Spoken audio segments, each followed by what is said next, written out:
Good morning, everyone. How's this? So I just want to thank you all so much for being here.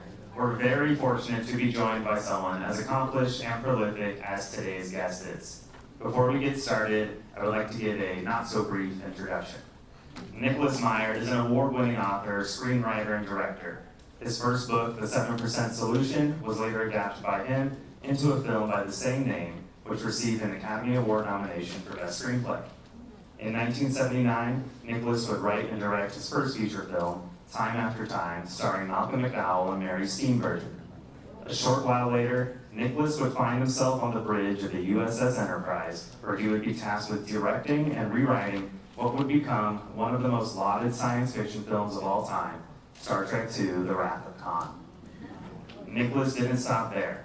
On November 20th, 1983, more than 100 million Americans tuned into ABC to watch the debut of Nicholas' most influential film, The Day After, about a fictional nuclear war between the US and the Soviet Union. President Ronald Reagan later credited the film in his memoirs as leading directly to the signing of the Intermediate Range Nuclear Force Treaty by himself and Mikhail Gorbachev in 1987. Since then, Nicholas has continued to direct, write, and pen novels, including his latest, Sherlock, Holmes, and the Real Thing, which he's excited to speak with you all about today. Everyone, please help me welcome Nicholas Meyer.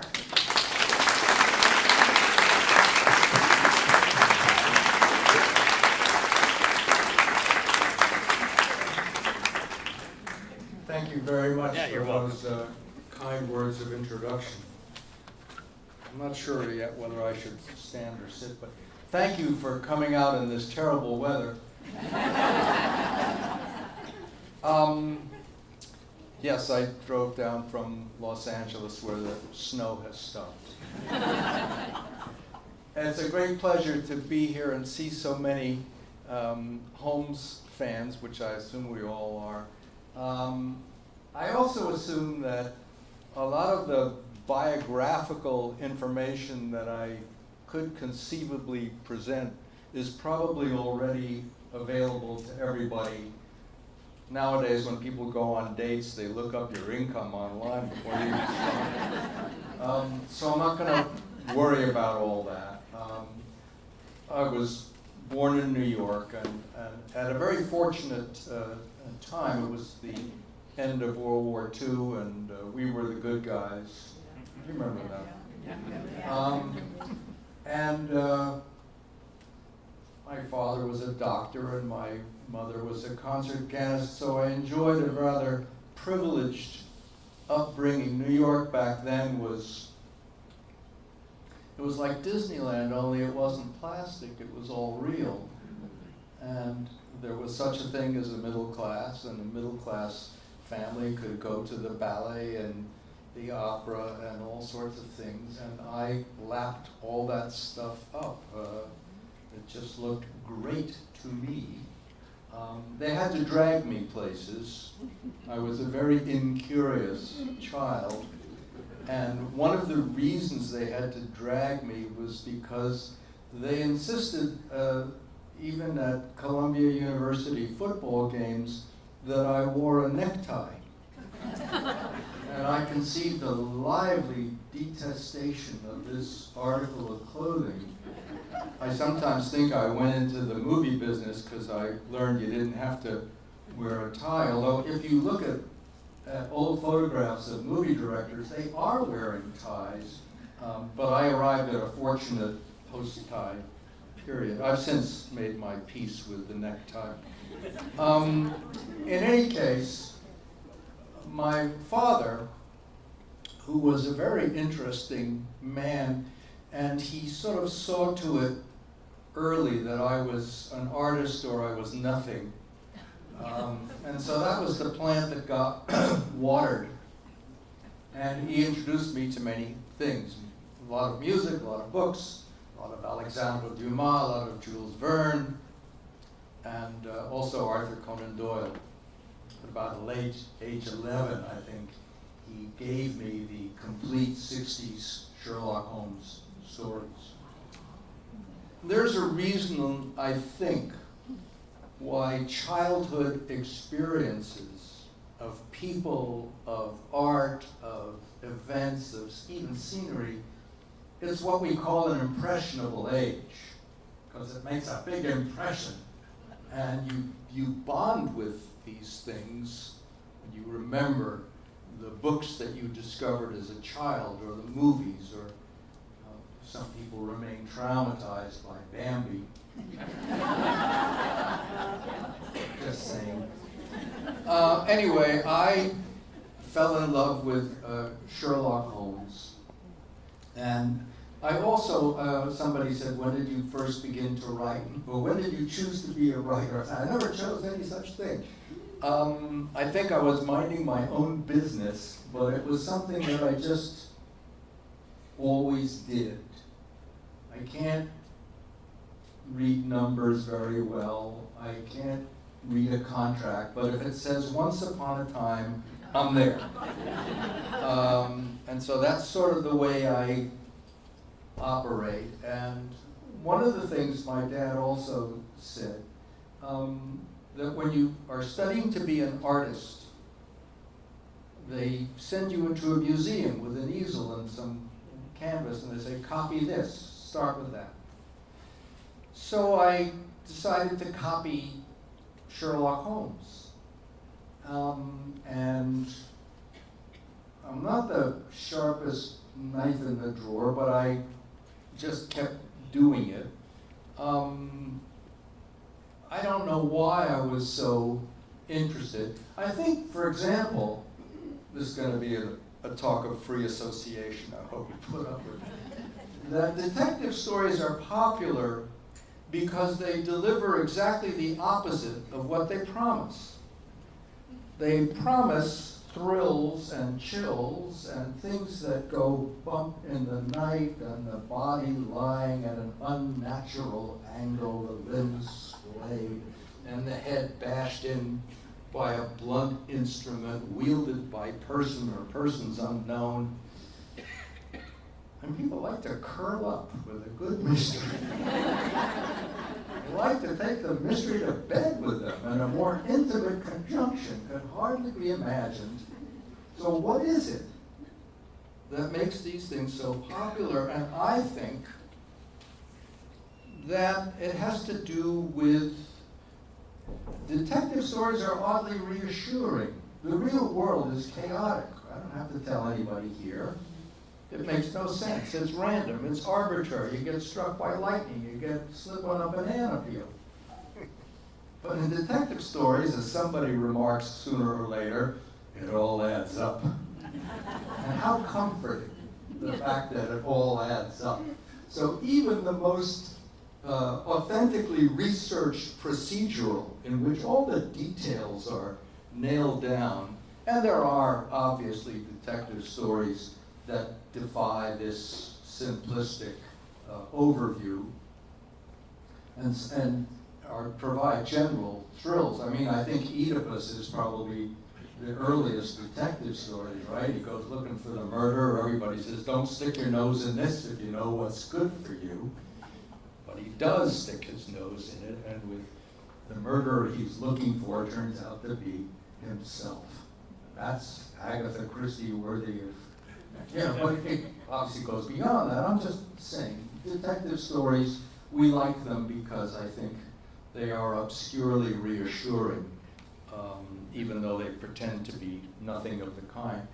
Anyway, I grew up in New York, exposed to lots of wonderful things, and I just thought it all looked great to me. I was not a very good student.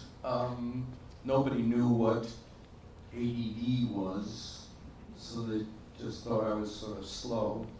And then I went to the University of Iowa, to the writer's workshop, Donna is here somewhere. I know Donna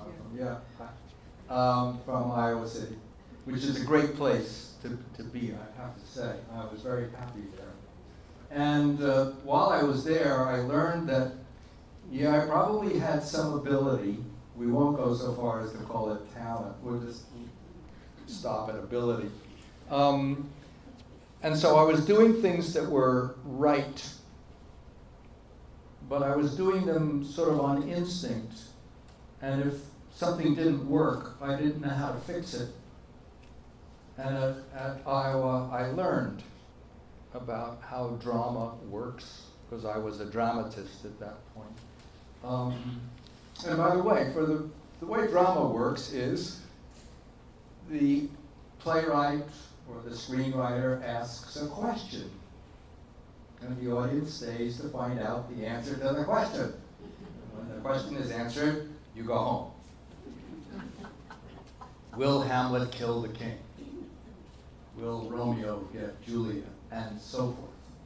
And it is the job of the dramatist, once the question has been established, to raise as much suspense as possible as to the outcome of the question.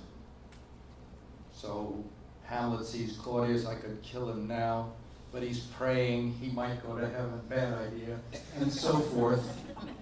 There's a subplot with his girlfriend and so on. So I learned a lot of cool stuff at Iowa.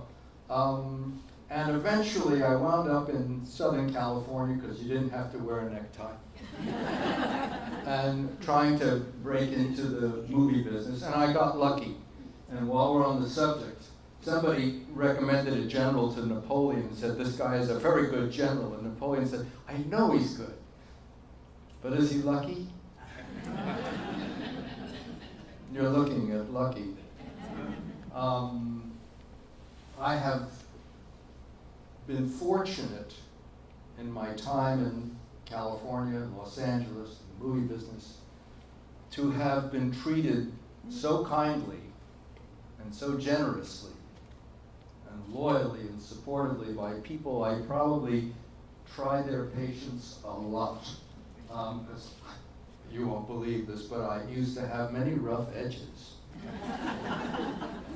But that's all changed. Anyway, I started writing movies for television, and then, wouldn't you know, the Writers Guild went on strike, which we do whenever we get the chance. And so I wasn't allowed to write screenplays, and the woman with whom I was living said, well, now you can write that Sherlock Holmes meets Sigmund Freud novel that you keep yakking about. And she was right, that I certainly had nothing else to do except march back and forth in the sun with a placard. And so I sat down to write my own Sherlock Holmes novel. I had been reading a lot of other people's imitations of Holmes, and I have to say, I despised almost every Sherlock Holmes movie I've ever seen. I'm basically a progressive, bleeding heart, liberal, you name it, except in matters of Sherlock Holmes. I only like Arthur Conan Doyle. I only like the original stories that so hypnotized and affected me at that impressionable age of 11 when I was reading those 60 stories, 56 short stories and 4 novellas. So when I sat down to write my own Sherlock Holmes novel, I was wanting to do it as a corrective to all those movies that I despised. I couldn't stand Basil Rathbone as Sherlock Holmes. Sorry. What I really couldn't stand was Nigel Bruce as Dr. Watson. I never understood. Why does a genius hang out with a buffoon? It seemed simplistic, and I never believed that the Nigel Bruce character was the narrator of the stories that I was so fascinated by. So I wanted to rewrite how Watson was. Somebody noticed, and I was not the first, that there were relations between Sherlock Holmes and Sigmund Freud. When I was a kid, and people would say, "Oh, your old man's a shrink. Is he a Freudian?" And I didn't know. So I said, "Pop, are you a Freudian?" And he said, "Well, it's kind of a silly question." And I said, "Oh, why is that?" And he said, "Because it's no more possible to discuss the history of psychoanalysis and not at least begin with Freud than it is to discuss the history of America's discovery by Europeans and not at least begin with the Vikings or Columbus, take your pick. But to suppose that nothing has happened since the Vikings, that's pretty doctrinaire." So a lot of things have happened since Freud, but you gotta sort of start with Freud. And by the way, he said, even if every single theory of Sigmund Freud's turned out to be incorrect, that would not invalidate his claim to genius. And I said, "How does that work if all his theories are wrong?" He says, "Because the proper comparison with Freud, again, is Columbus. Sigmund Freud was the first non-artist to set foot on a hitherto uncharted, unknown, unexplored territory which we call the unconscious.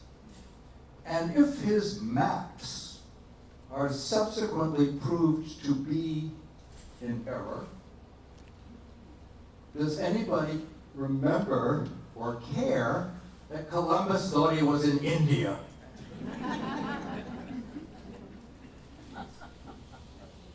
I said, "Oh, okay. Well, this was a lot to take on board." But it was fascinating to me, and I found myself wondering how much Arthur Conan Doyle knew about the writing of Sigmund Freud and vice versa. And the first thing you realize is, oh, they're both doctors. That's kind of interesting. And they both died within 9 years of each other in the same town. Now these coincidences are really beginning to pile up. There's a lot of dots floating around waiting to be connected, and wait till you hear what's next. Holmes turns out to be a cocaine addict, addicted to 7% solution of cocaine, and so for a time was Sigmund Freud. He used it to combat depression. Eventually he weaned himself from it when a friend of his died from the addiction. He never publicly renounced it, but he did write a paper on cocaine as an anesthetic during eye surgery with 2 doctors, Königstein and Köhler. And guess what?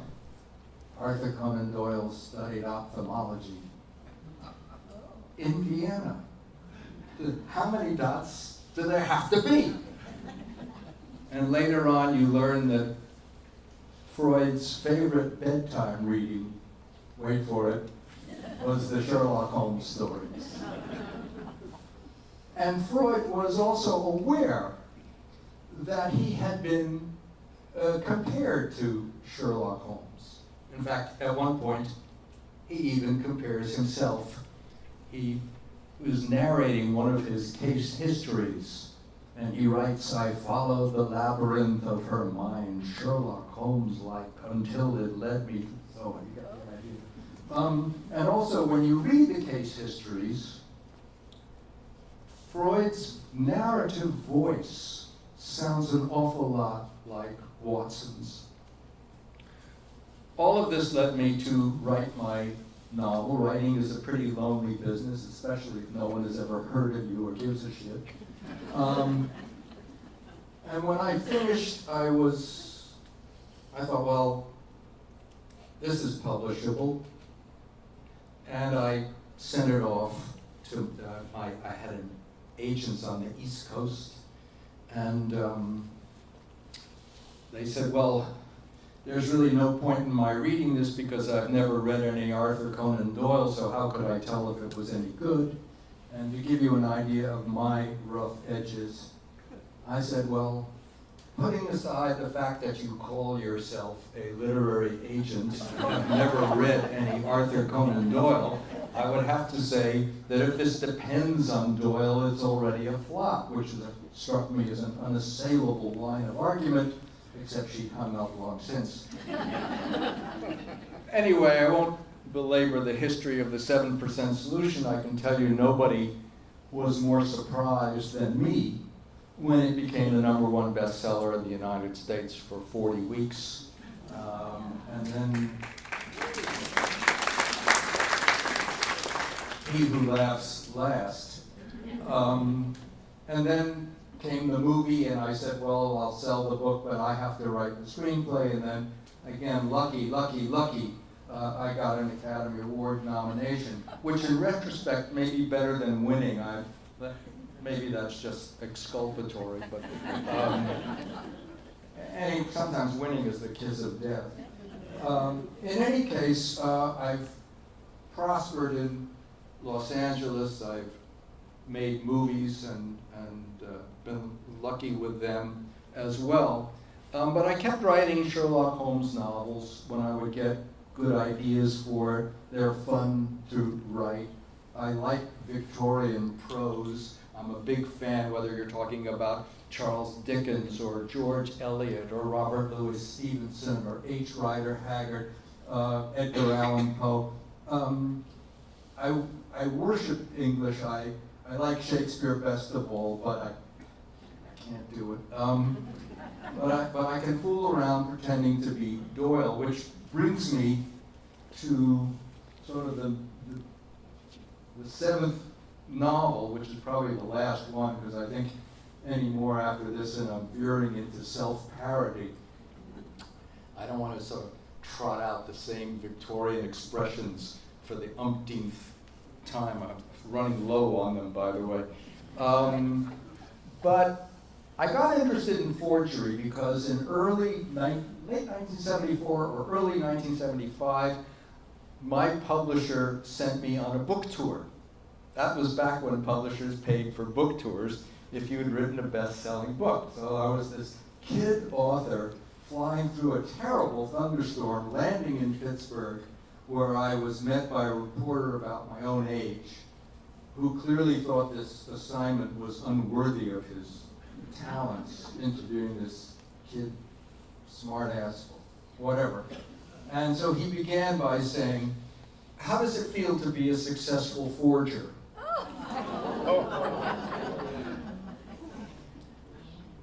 And I was still green about the gills from this rather shaky landing. And I said, well, it doesn't actually say by Nicholas Meyer, it says as edited by. And we went on from there somehow. But I lay awake in a strange hotel that night, thinking about what he had said and realizing that, yes, I am in fact a forger. I did it in a spirit of fun, but yeah, I was pretending to be Watson, or pretending to be Watson, pretending to be Doyle. I was pretending, and it got me interested in forgery. Got me very interested in forgery. Forgery is a very perplexing topic. It's perplexing ethically, legally, aesthetically, culturally. It's damn perplexing. What is the difference, for example, between a forgery and a copy? Something you can't see. The intention. A copy announces itself. I'm a copy, you can buy me at the museum store.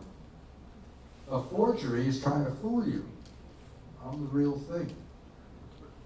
And then there are, things that aren't exactly forgery. The French call it à la manière de, in the style of. So it's, and this is where AI is having a field day. Paint me a Van Gogh, and it'll come out and it sort of maybe a little bit like a Van Gogh, but it's not exactly a forgery. What's the difference between forgery and plagiarism? The plagiarist tries to pass off somebody else's work as his. The forger tries to make you believe that his work is someone else's. I came up with that all by myself. I had to rewrite it a bunch of times. In any case, so I assembled a big library about forgery, and I got very interested in certain forgeries. But I'll say something else that's interesting, at least to me, about forgery. All works of art, books, music, literature, doesn't matter, painting, are ineluctably, inevitably, products of the time in which they were created. Mozart doesn't just sound like Mozart. He sounds like mid-18th century European orchestral music. Renoir doesn't just always look like Renoir, he looks like late 19th century French Impressionism. It's unavoidable. If I were to show you 4 movies that are set in the year 1776, I would wager that within 5 minutes and 5 years, you could date when each of these 1776 set movies were made. The eyelashes, the costumes, is it color, is it silence, is it black and white, what are the sentiments, the political ideologies, and so forth. You date it right away. Okay, we can all live with the reality that all works of art are ineluctably products of the time in which it was created. But I have to tell you, this plays hell with forgers, because their work too is the product of the time in which it was created. To take an example, and I'll wind up with this because I'm talking my head off here. The famous Dutch forger Van Meegeren, Han van Meegeren, in the 30s, produced forgeries of Vermeer. And these Vermeer forgeries were sold for astronomical sums of money.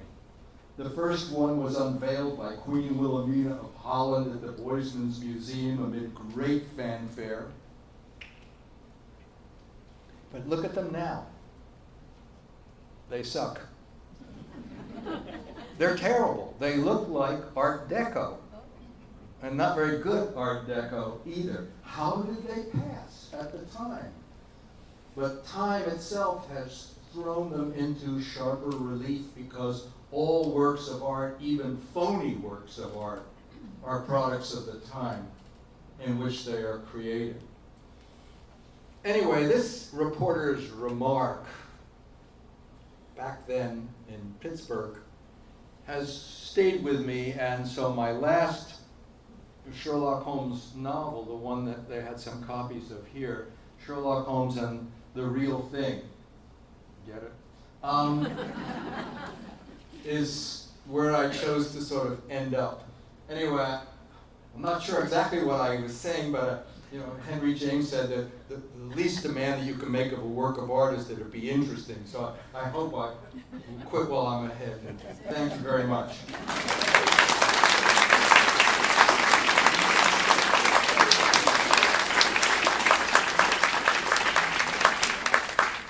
All right, if you got a question, put your hand up, and I'll make my way.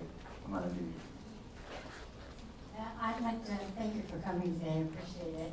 My husband's a Star Trek fan, so you didn't talk about that, so maybe you can talk a little bit about that if you don't mind. But my question is when you do a mystery, do you plot it out from the beginning to the end? Do you know what's going to happen before you write it? Or do you write it and it just progresses? I wish that all my answers weren't so long. Madame de Stael wrote a letter. She said, I'm sorry this letter is so long. I didn't have time to make it shorter.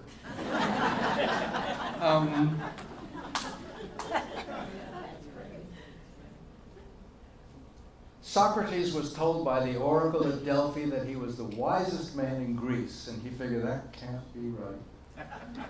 And all I need to disprove it is to find somebody wiser than me.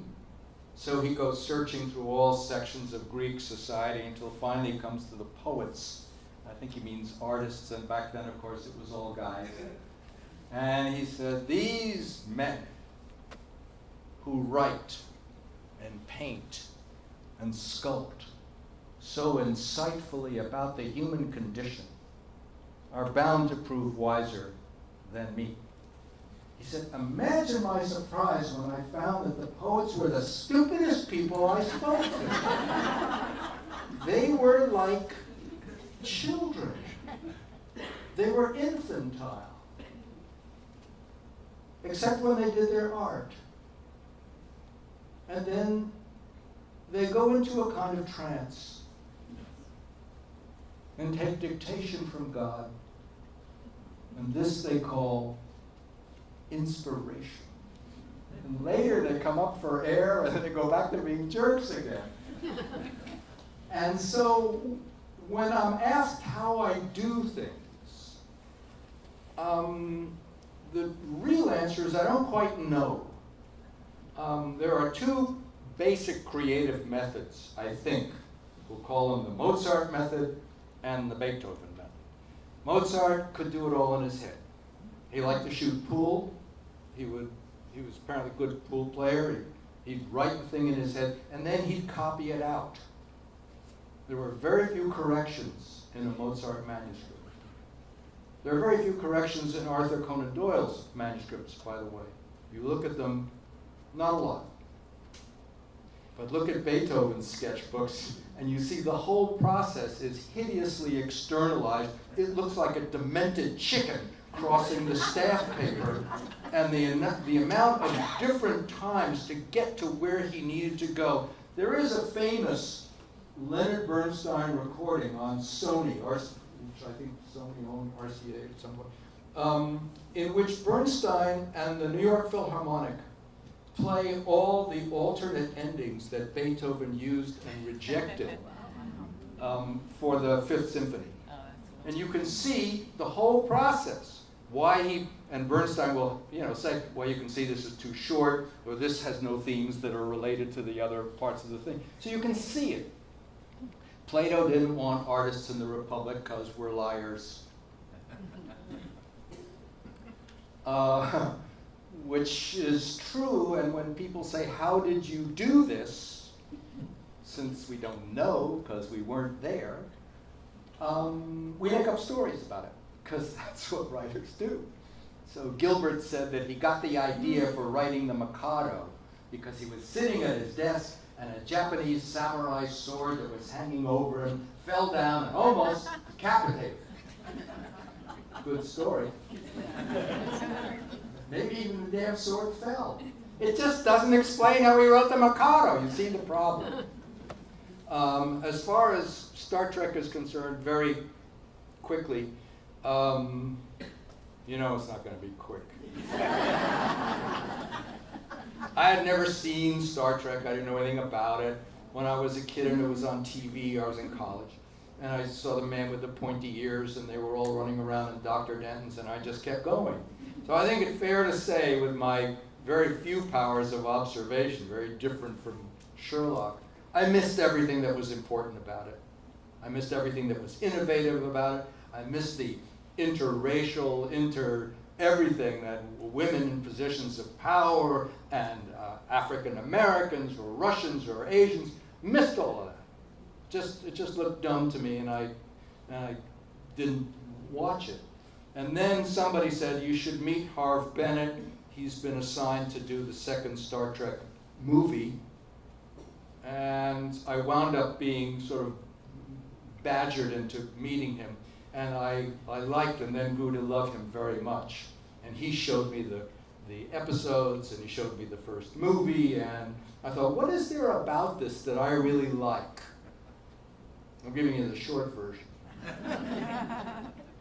And not being the sharpest knife in the drawer, it took me a while, but what I really liked was, it put me in mind of something else that I read when I was about 12 or 13 years old, were the adventures of Captain Horatio Hornblower, who was a captain in the Royal Navy during the Napoleonic Wars.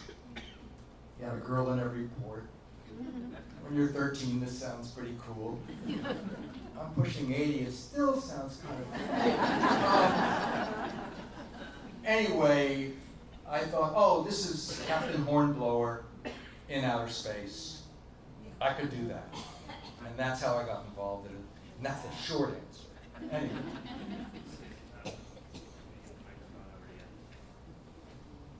One question only, Thank you. I have a previous engagement, so I have to keep it short. I love you. I am short. Fabulous. So am I. You mentioned Vermeer. Have you seen Tim's Vermeer? Yes, I have. Fascinating. Absolutely fascinating. Yes. I haven't seen it. Make sure it's, yes. Thank you.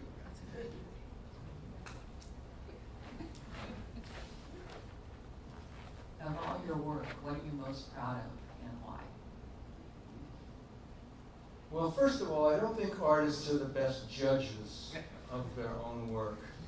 You know, Arthur Sullivan, who was supposedly the English Mendelssohn, the shining white hope of English music in the Victorian age, was always kind of annoyed that what he was being remembered for were not his symphonies or his big opera Ivanhoe, but rather his operas that he wrote with Gilbert, about whom he had considerable ambivalent feelings, and he sort of felt this was sort of unworthy of these things. Arthur Conan Doyle, very dismissive of Sherlock Holmes. He takes my mind from better things, meaning his big historical novels, The White Company, or his science fiction. He wrote the original of King Kong, The Lost World, but not appreciated for his Sherlock Holmes stories. So I don't have that problem. I'm just glad anybody liked anything I ever did. And I felt lucky because I was not expected or programmed to amount to much. It all goes back to, you know, was he lucky? Or maybe there were other things, but very, very fortunate.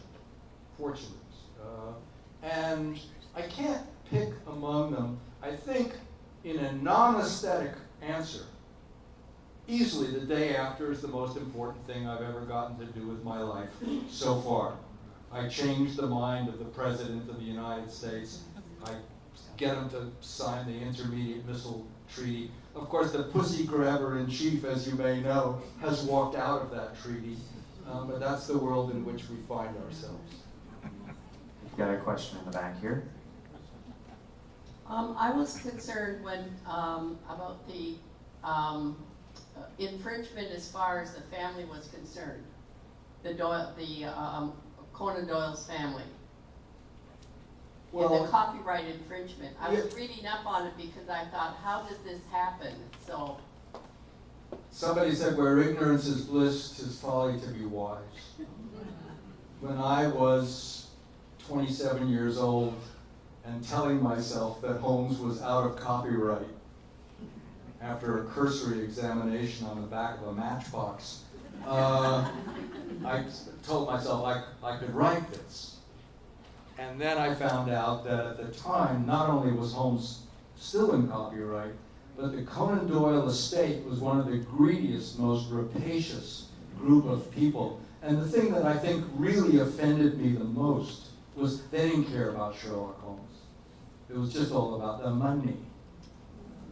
And I got lucky, because a cousin of mine, an older second cousin, represented the Doyle estate. See, lucky. And I said, do you think they would? She said, no. I said, could you ask? She said, I'll ask. And it came down to something like, oh, he's your nephew? It was not a 7% solution, I can tell you. But that's how that book wound up getting published. Sherlock Holmes, for all of you who want to write your own, is now fair game. He is in the public domain. and despite their greedy and malicious. In fact, for big studios, you know, they wait until the movie's about to come out, and then they hit you with this threatened something. And for a big studio, it's cheaper to give them $10,000 to go away than take them to court, even though you will win if you do. I got someone over here in purple coming towards you. Why I wore the color. I was warned when I began in show business, in theater, beware of meeting your heroes, because you may be disabused of your illusions. To come here today and hear you be the voice I hear, the philosopher I know from, for example, The Day After, but also a man who can do Star Trek and do Arthur Conan Doyle. I'm going to ask a very prosaic question. How was it adapting your own novel as a screenplay? It's a very good question. I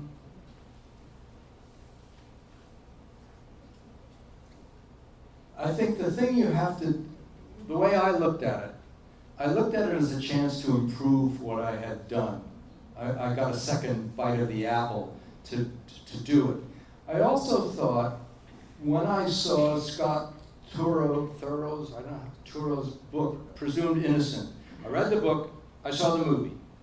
And having read the book, I knew who done it. And I thought, that's a problem, because the audience is just going to see the working out of something that they already know. I said, and I didn't think my book was all that terrific.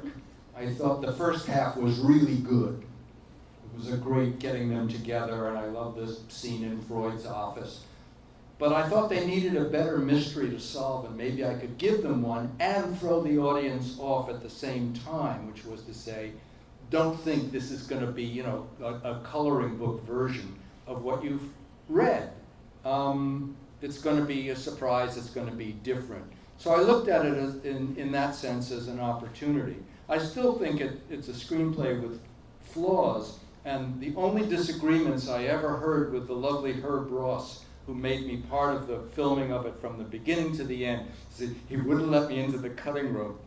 And I kept saying, get rid of it, get rid of it, get rid of it.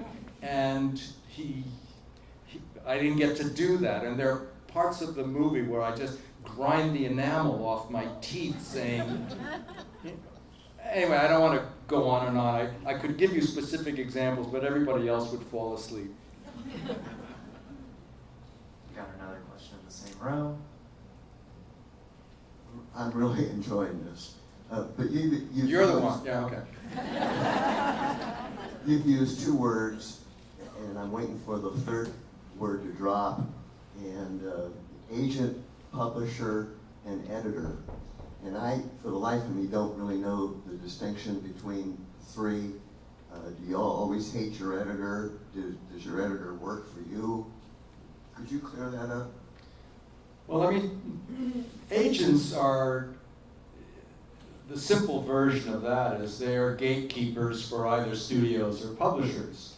They're clearinghouses so that by the time it gets to the publisher, by the time it gets to the studio, somebody has vetted it, and it comes with a certain imprimatur that means this is conceivably worthy of your attention. Publisher, that's a sort of a mystery to me because I'm not really a grown-up, and that's like real world. Editors is something different. There are very few editors left. Editor was a kind of a muse, somebody who would try to help make your book better. Now they're sort of deal makers. And I was on a panel with Michael Connolly, and said, the only word I want to hear from an editor is thanks. But there used to be, and I'm old enough to remember, after the Civil War, there were editors.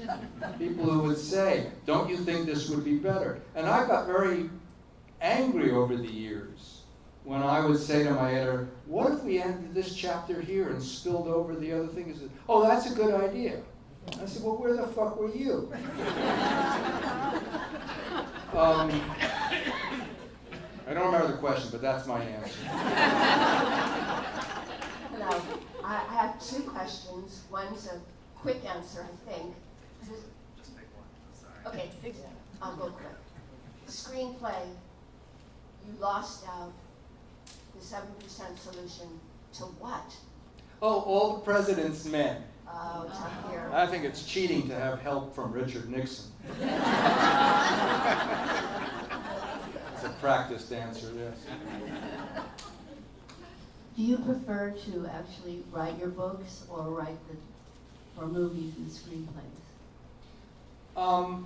Writing is, by and large, unless you're in a writer's room on a TV show, writing is a solitary undertaking. If it's your book, you're in charge. You're only limited by your own ability. If it's a screenplay, you are writing for hire, you are writing to help sell it to somebody, and whoever is writing those checks is going to have a lot to say about what you've written, depending on the budget, depending on what the star is, depending on what side of bed the guy got out of the day or the woman who read your screenplay, whether it fulfills a whole bunch of, checks a bunch of boxes, I guess you'd say. It's different. Writing a novel or short story, you're on your own. What's different is between writing and directing a film is really different. Because writing, as I say, is mainly solitary, even if you're answerable to other people. But making a movie is a collaborative experience. You're going to have to work with people. And if you don't like people, that's going to be hard. But you are going to have to deal with budgets, weather, egos, accidents, a million variables that are going to have to make you psychologically, emotionally, and logistically a quick change artist in order to say, oh, the monkey didn't show up? We'll have to do something, shoot something else until he does. I'm terrible at that, by the way. I always want to know what happened to the monkey. So those are, in broad strokes, some of the differences. Hi, Nicholas. I told you I saw you 50 years ago at the Sherwood Oaks College. That was pretty cool seeing you again. So I was happy when I saw your name show up there. I was curious. You mentioned you had an agent before you wrote the 7% solution. So I was curious how you got the agent before you actually had the book. After college, after Iowa City, I went to New York and I was there for, I think, about 3 years. I was scared to go west. I had never been west. I'd never heard anything good about it. And I later found out the reason is that people who go west and like it stay. They're the only people I was meeting, people coming back and saying, oh, Los Angeles, really bad. So I went east after Iowa City, and I was in New York, and I got a job as a publicist. I didn't even know what that was. For Paramount Pictures, I worked on a movie called Love Story. And I was watching them make a movie, so I'm trying to learn something. And then I was trying to write plays or screenplays or novels and using Paramount Xerox machines to copy it, but none of it was either selling or maybe it wasn't very good. And I thought, I have to write something that could sell. Because people saying, you know, what are you? And I would say, well, I'm trying to be a writer. It doesn't sound so good. So I thought, what could sell? Nonfiction. What could you write that's nonfiction? Well, you could write about the making of that Love Story movie. So it was about 6 months too late to do this, but I wrote something which was called What Can You Say About a 25-Year-Old Girl Who Died, was the opening line. But they changed it to the Love Story story. And I sold it. And I got an agent on the basis of the sale, because once somebody wants to buy something, they'll have an agent instantly. And the agent had a West Coast branch. So when I decided after 3 years I was going to try my luck in LA, I sent my 2 best screenplays to the West Coast branch of the agency that represented me in the East. I drove across country by myself on Interstate 80, becoming more terrified with every revolution. I had no big plan. Did it ever occur to me to look up where Los Angeles was? I didn't even know that was by the water. I didn't. That's a fact. I got off the highway somewhere near Los Angeles, found a payphone, and called this agent up and said, I'm here.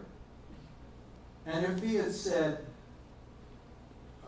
who are you, or we have no interest, I had no alternative plan for my life. Lucky. But is he lucky? And they said, oh, we like your scripts very much, come in. And that's how that part of the story worked. Boy, Michael said that your book was taken off the library shelves.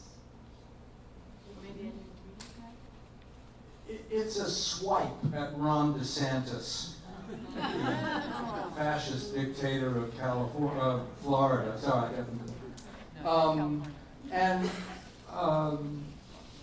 Basically, as we know, library shelves are rapidly being pruned, culled, and so this was a little bit of a swipe. It wasn't this book, presumably, that has been taken off the shelf, but the manuscript on which that book was. I think if you reread it carefully, if not, I'll write my editor, we'll fix it. Oh wait, there are no editors.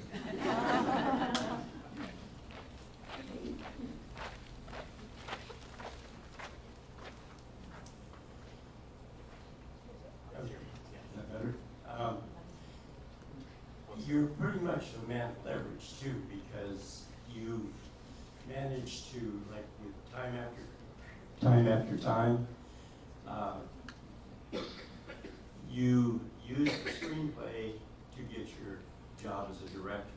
Yes, it's the same trick that I did with the 7%. So you can buy the book, but I have to write the screenplay. You can buy the screenplay, but I have to direct the movie. Right. Yes. Have you written 3? This is your 3rd Sherlock Holmes book? This is my 7th. 7? Okay. I have this website where they're all handily listed and they're all available on Amazon, and I would appreciate as many 5-star reviews as you can manage, because it helps. You know, there's a line in Gilbert and Sullivan in an opera called Ruddigore that not a lot of people perform, but if you wish in the world to advance your merits, you're bound to enhance. You must stir it and stump it and blow your own trumpet, or trust me, you haven't a chance. So, I'm out here doing the best I can to stir it and stump it. Have you done screenplays for any of the other novels? No, I have not written. Universal, when they bought the 7% Solution, they also bought the West End Horror, which is a very good, almost the purest Sherlock imitation that I ever wrote. And that was a bestseller also for 3 months or something like that. And 7% wound up in profit. They made money on it. But if they'd made a lot more money, they certainly would have made the second one. Meanwhile, we have all these, the Sherlock Holmes revival I can take credit for, because nobody was interested in Sherlock until the 7% Solution. Now everybody and his brother does one, and there's Elementary, and there's Sherlock, and there's Sherlock's daughter, his mother, his brother, whatever. So yeah, they're all out there, all 7 of them now, waiting. It's been wonderful to have you here today. Oh, thank you. It's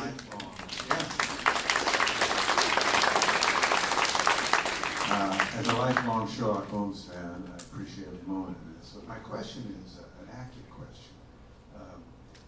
The Wrath of Khan was awfully good, and I was surprised. I was impressed how good Ricardo Montalban was, and I thought the director here really did some work. And I'm wondering if there's any stories connected between you and he. There are a lot. First of all, I will say that I wrote a memoir. Everybody connected with Star Trek writes a memoir. When there used to be bookstores and I would see somebody else's memoir, I'd always go right to the index to find out what they said about me.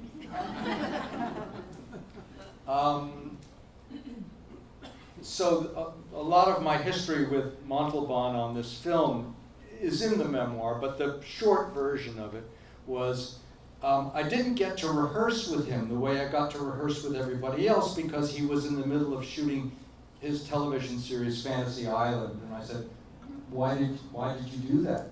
He said, my kid needed braces. Anyway, all I could do was have lunch with him. And I gave him a copy of Moby Dick, and I said, read this, it's all there. So he came in on the first day of shooting, which was his big scene, the opening scene, why he's so pissed off at Admiral Kirk. 6 pages of his agita. And I thought, movies is always, for the actor, coitus interruptus. You start to say, I love you, cut, we'll move the camera. And I said, wouldn't it be good, coming from a theater background, which is where I came from, if we could do it all in one and let him really work up a head of steam? So I mapped it all out for him. There were like 21 marks he had to hit.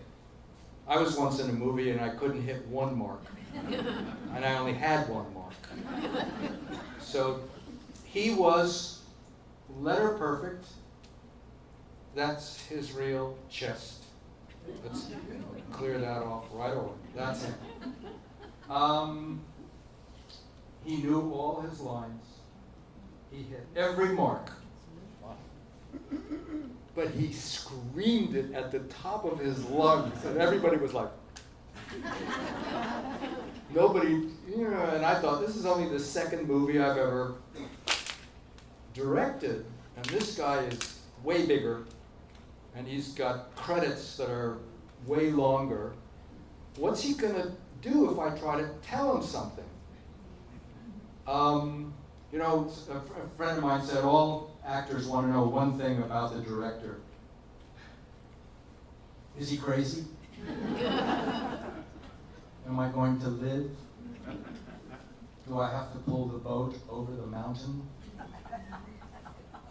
So Ricardo's affect was of extreme courtliness, an almost impenetrable carapace of politesse, something faintly aristocratic. So we got finished with this, whatever it was he did, and I said,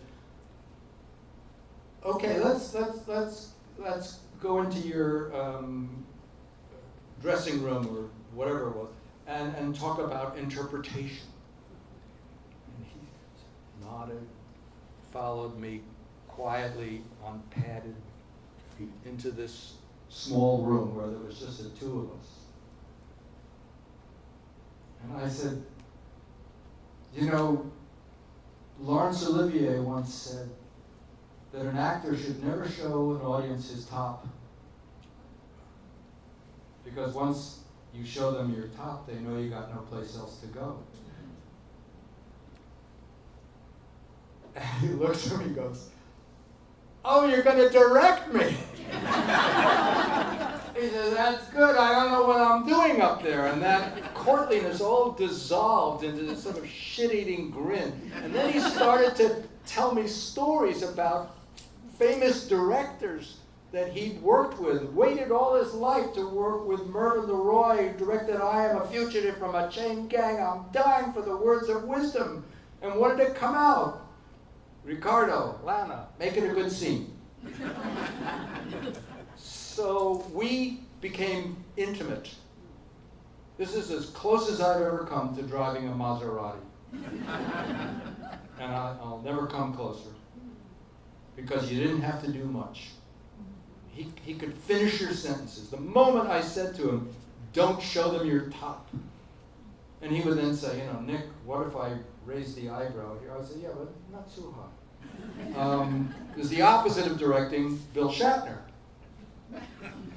who was, you know, the way to work around Bill was to get him to do it again and again and again. Then he'd get bored. And when he got bored, he got good. Because he stopped doing that. And I became very good friends with Ricardo.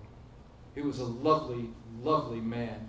And I said to him, watching this, I said, you should be playing Lear, which he should. This was as close as he got. He finally got a role that brought out all the things that he could do, and he could do anything. And he made some deprecating remark about his Hispanic accent. I said, nobody's going to give a shit. You enunciate perfectly.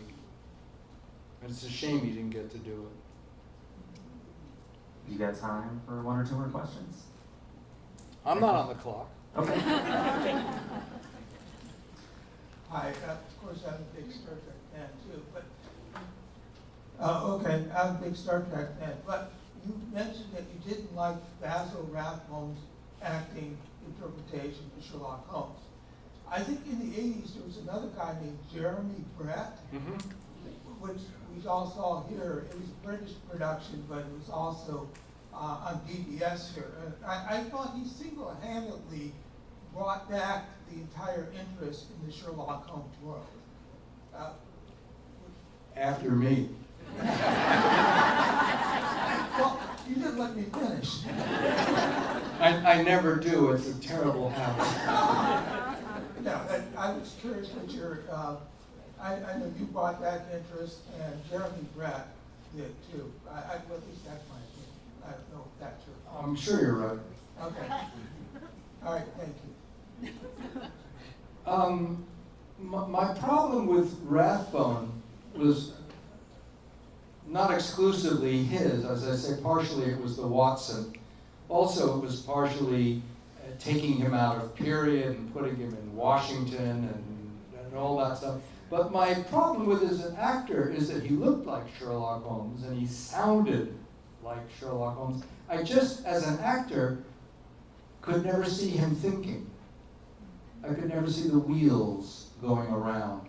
There are some actors who are very charismatic, but you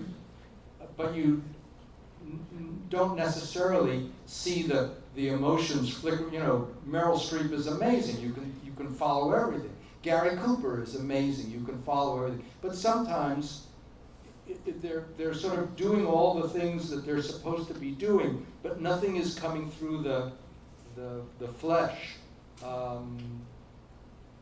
You know, and there's a difference between an actor and a movie star, right? So an actor pretends to be somebody else, and a movie star pretends somebody else is them. I made that up. But I think when you go to see Cary Grant, go to see Cary Grant. You know, but when you go to see Alec Guinness, where is he? When you go to see Fred Astaire, it's effortless. You can't see him breaking a sweat. You're not watching. It's easier to see Gene Kelly sort of doing his thing. Somebody said to me that there are artists that never let you forget that you're experiencing them. When you see Van Gogh, when you see Marlon Brando, you're never permitted to forget that this is Marlon Brando. It's Marlon Brando as Stanley Kowalski. It's Marlon Brando as Terry Malloy. But it's Marlon Brando. When you see Federico Fellini movie, you are not permitted to forget that you were watching Federico Fellini. Somewhat the same with John Ford. But then there are what he called the great invisibles. Alec Guinness, where is it? When you see Bicycle Thieves and you look at a movie directed by Vittorio De Sica, where is the director? How does this happen? That the camera just happens to be in the right place every damn time? And anyway, that's a kind of a difference Fred Astaire, it's invisible. You lose yourself in what's happening. In Alec Guinness, you're not watching Alec Guinness, you're watching Colonel Nicholson, you're watching Louis Mazzini in Kind Hearts and Coronets, and playing 12 different roles, no less. And it isn't a stunt. It's his art in action, the invisible part. The invisible part. And that lets you get into the story, as opposed to saying, God, look at what Marlon Brando is doing. Anyway. All right, last question. You guys must be getting Who's tired. got a hand? All right. There's a gentleman up here,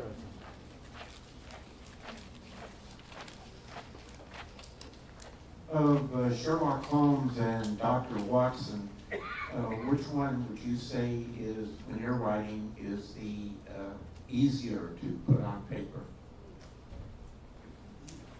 It's easier for me to write Watson because I can more easily identify with Watson. I don't think Watson's a buffoon, but I think that Holmes is very vain. He doesn't want the admiration of an idiot. He wants the admiration of a regular person, and I guess I see myself in that category. It's much easier to pretend to be Watson. Figuring out how to make Holmes clever in 7 books. I'll take it out of you. Anyway, listen, thank you all for